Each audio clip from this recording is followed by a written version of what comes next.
At a campaign stop in Cleveland, Hillary Clinton urged supporters to get to the polls on November 8th.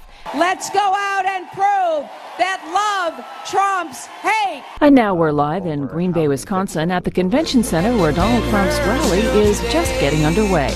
This is a movement like nobody in this country has ever seen before.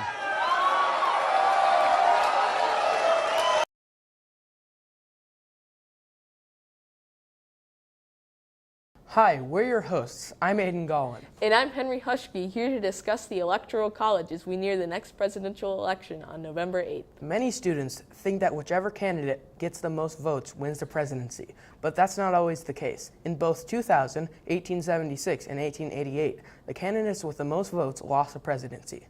Why, you ask? They lost because they didn't win the Electoral College. What is the Electoral College? The Electoral College is a system in which we use to decide who becomes president every 4 years. Here's how it works. When people vote, they don't vote for the candidates, they vote for an elector.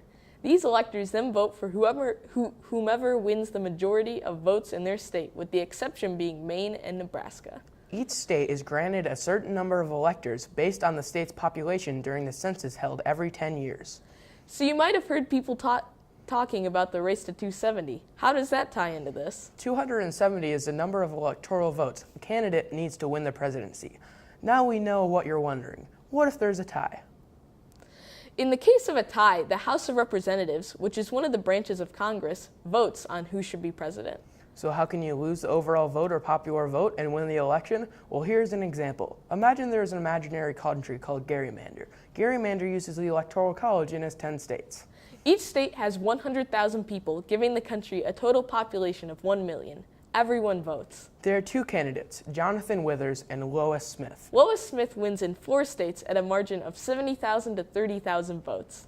Jonathan Withers wins in 6 states at a margin of 55,000 to 45,000 votes. Since Jonathan has the majority, winning 6 states, he wins the presidency. Meanwhile, Lois Smith has won the total number of votes, getting 550,000 votes as compared to Jonathan Withers getting 450,000 votes.